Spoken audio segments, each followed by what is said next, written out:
Hello, everyone. It is Michelle, the Childcare Entrepreneur. So I'm super excited because I just went through my inspection to reopen my family childcare space. And I still have a few things to go over and do. I usually take this time like end of August, September, usually around my vacation time, to actually make improvements. I always do like a different accent wall or put up different artwork, things like that. So I wanted to go over some inspection things that I think are really, really important and have helped me throughout the years. And I say that because in the beginning, when I first started, I was not as organized as I am now. And it really created a problem for me. And it really didn't look like I was professional, that I really cared about, the business of my childcare business. And I really stepped it up a lot as an entrepreneur and came up with a system for myself. So I want to share some of these things with you. Now, before you're going through an inspection, and I have my notes, so I'll be looking down at them. Before you go through an inspection, you want to prepare. You want to prepare your family, and you also want to prepare your staff. That's very, very important. You don't want something to happen and your staff is not prepared, your family's not prepared, because that's key, especially with your business being in your home. And you also want to clean.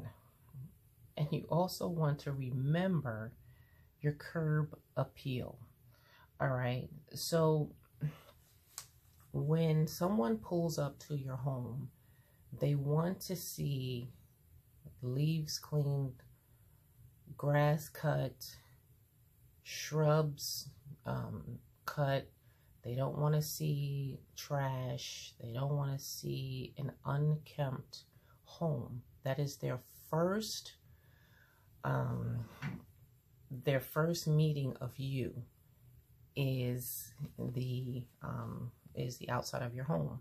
And also, going back to preparing your family and your staff, maybe go over some scenarios, to prevent you from going into panic mode, and then you're attacking the inspector, you're attacking your staff, your family. You don't want that. You want to be professional and have a professional appearance at all times. All right. And also beforehand, this is even before the inspector gets to your home, you want to develop a rapport with who is going to be inspecting your home. And what I mean by that is you want to create a relationship with that whoever is inspecting your home. And I say that because in the family childcare business, you don't have a ton of people coming in on a regular basis, unless you're going through something like Grow New Jersey Kids or something like that. But as far as in New Jersey, our county offices, it's every 3 years, and they may do a pop-in at some point for that, but you definitely want to develop a rapport. And what do I mean by that? I mean, you want to show the inspector what is expected in your daycare home. So you want it to always be clean. You want to always be organized. Your paperwork should be where it is, where it's supposed to be, so that you can just grab it when you need it. And, you want your files in order as well.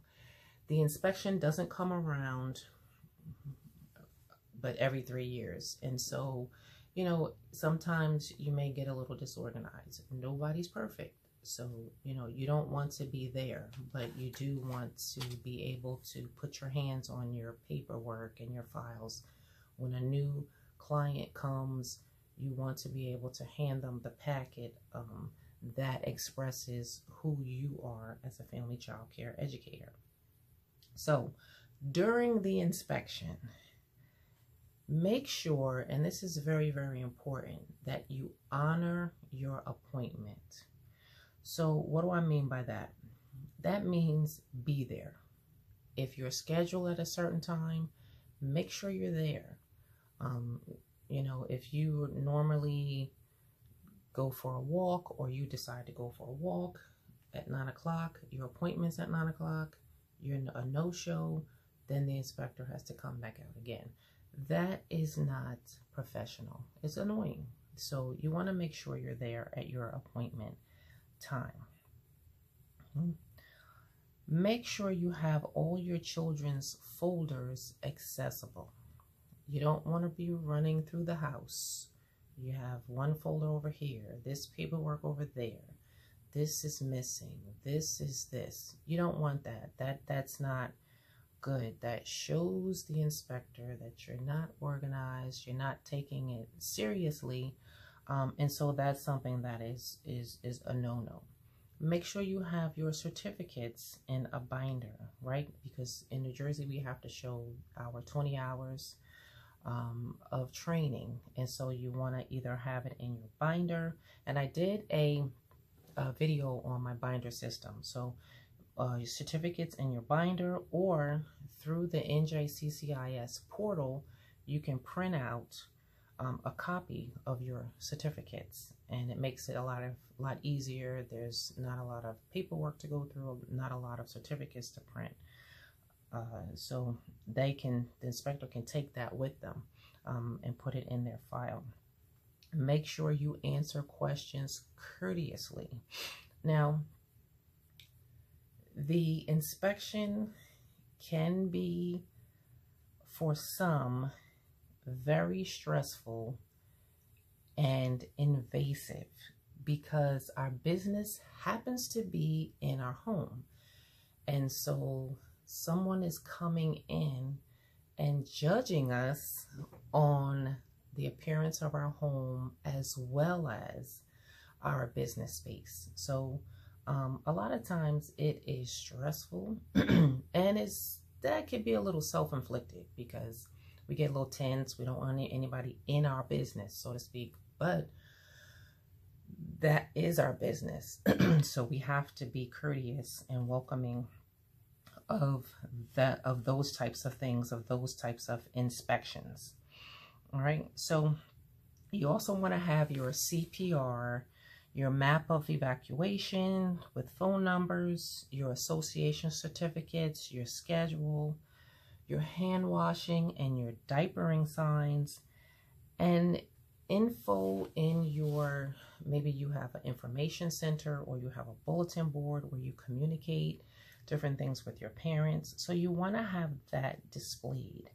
And you also want to have sign in and your sign out sheet, as well as your calendar of closings and your emergency binder.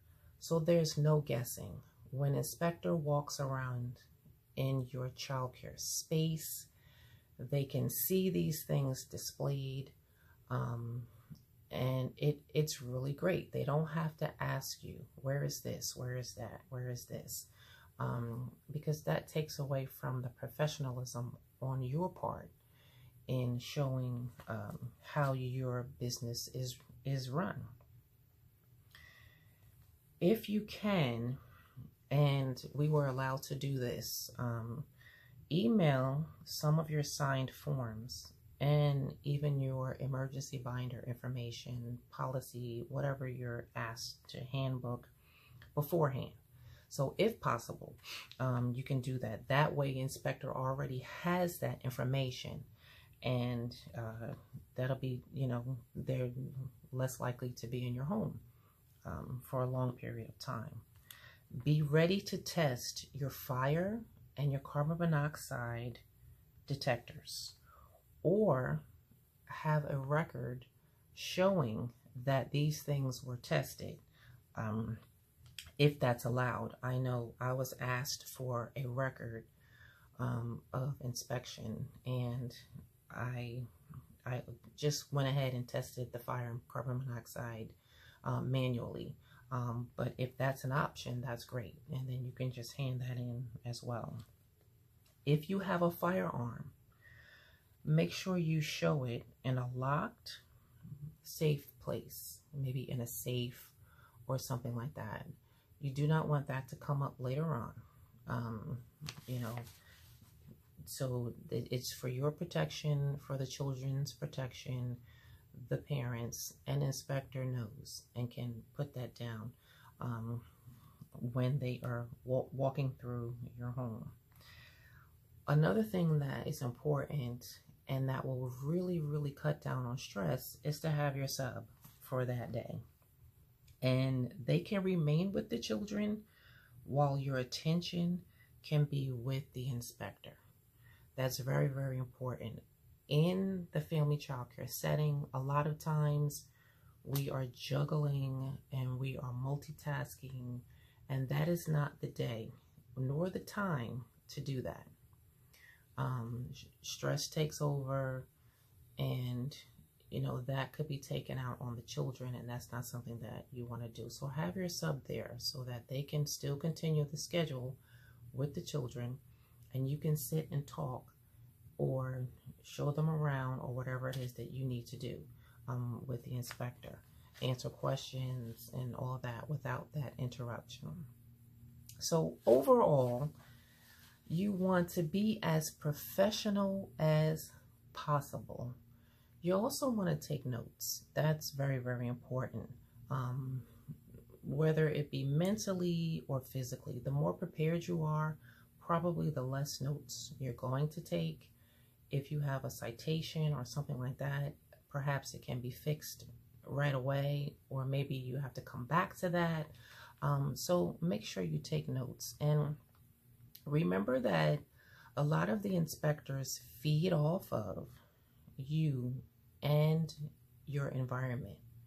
And so if you encounter a nasty attitude or behavior, use your notes to write a letter to address the issues or the citations. You can do that later because you don't want a confrontation. That does not look professional. It also shows that you cannot handle things in a professional manner. Now, things should not get physical or anything like that. That's not what I'm talking about. But you don't want to stand there and argue with an inspector. If they find something that you don't agree with, make a note of it. I'm all about doing a nice letter, following up with an email and a phone call.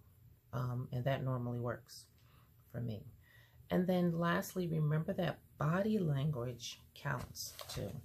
So if you're standing there with the face, as I like to call it, you're probably not going to get great response from the inspector. But, you know, so you don't have to be smiley and, you know, but pleasant is a good word. So I hope this is helpful. Go back and take a look at my professionalism video, also my binder system. If there's something else that you do during your inspection, let me know. Put it in the binder.